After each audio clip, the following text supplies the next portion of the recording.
My children, my children, gather closer. For tonight, under the moon that has seen generations come and go, I will tell you a tale of beauty, a tale of lust, a tale of how even the strongest gods can be deceived, but not forever. This is the story of ADULTERESS and her husband Titus, the man who hid in the plantation when walking. Listen well, for the ear that refuses to hear wisdom will one day hear the cry of sorrow. Three of Amaka, the other.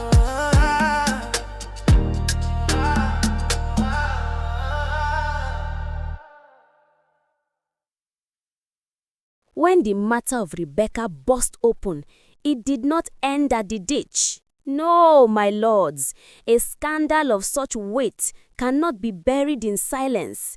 It crawled from the shadows into the open square, where tongues wagged like restless drums.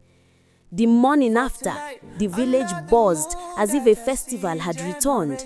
Women gathered in clusters, their wrappers tied firmly, their voices sharp. Did we not say it? Did we not warn our daughters not to emulate Rebecca? Now the gods have caught her. Some shook their heads, others spat on the ground in contempt. But the men were divided. Some laughed with bitterness, saying, "Serves her right. She thought beauty would cover her tracks forever." Yet others, secretly her patrons, lowered their heads in shame, whispering among themselves, "We must tread carefully. If Rebecca speaks, will she not mention our names?" Yes, even guilt walked among them. And what of Titus? Titus, the man who had once boasted of his wife's independence, now became the village's greatest example of ridicule. Children whispered when he passed, "That is the man whose wife lay in the ditch." Old men pitied him, but pitied in the way that cuts deeper than mockery. He withdrew, silent, his pride crushed. His friends reported that he often muttered alone, saying, "I trusted the gods. I trusted them. How did they let me down?" But the elders reminded him, "No, son, the gods did not fail. They merely delayed." My lords, do you not see? Delay is not denial. The law of the spirits may sleep, but it never dies.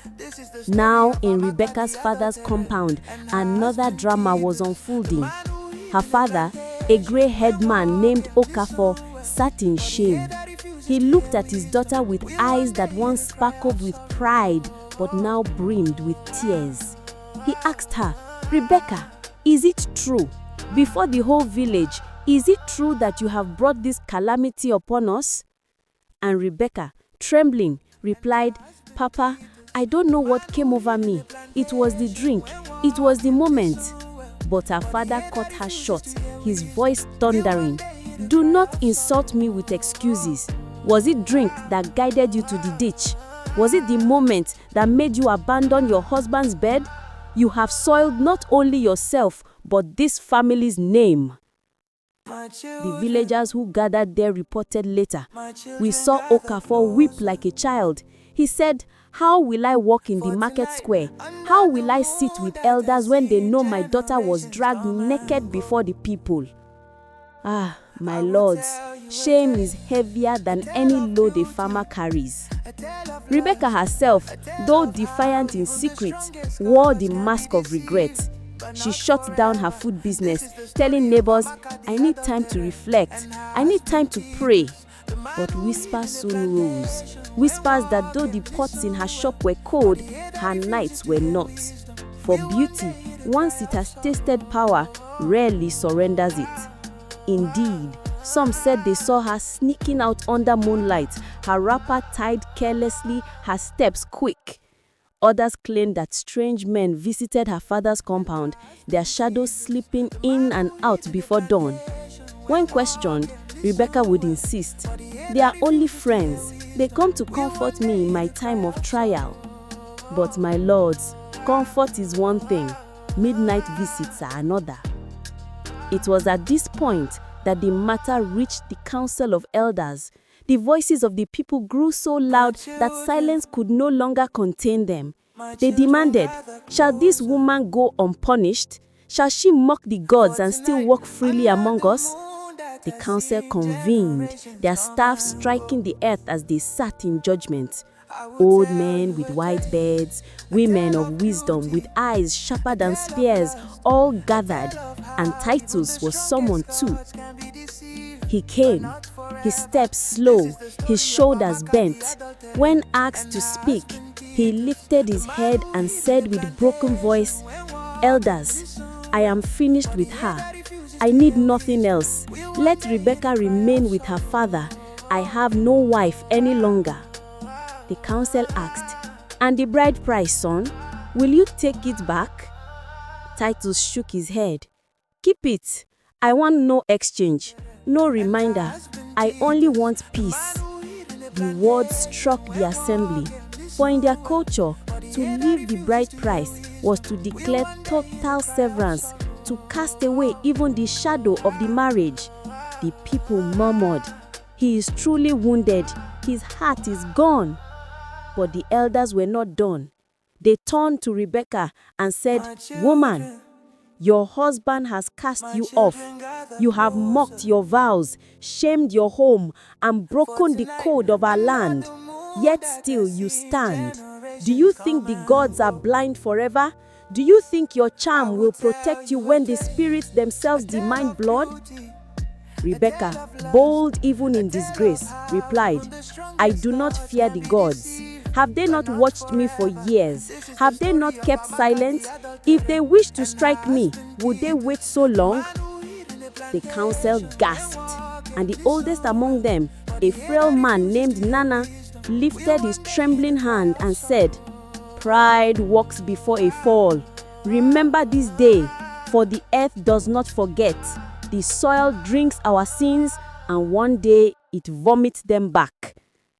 And with that, they dismissed her, warning that her shadow would one day betray her. For tonight, under the moon that has seen generations come and go, I will tell you a tale of beauty, a tale of lust, a tale of how even the strongest gods can be deceived, but not forever. This is the story of Amaka the adulteress and her husband Titus, the man who hid in the plantation when walking. Listen well, for the ear that refuses to hear wisdom will one day hear the cry of sorrow.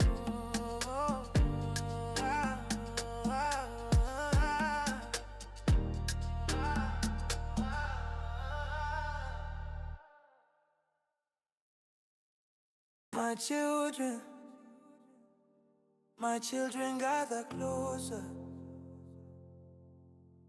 For tonight, under the moon that has seen generations come and go, I will tell you a tale of beauty, a tale of lust, a tale of how even the strongest gods can be deceived, but not forever.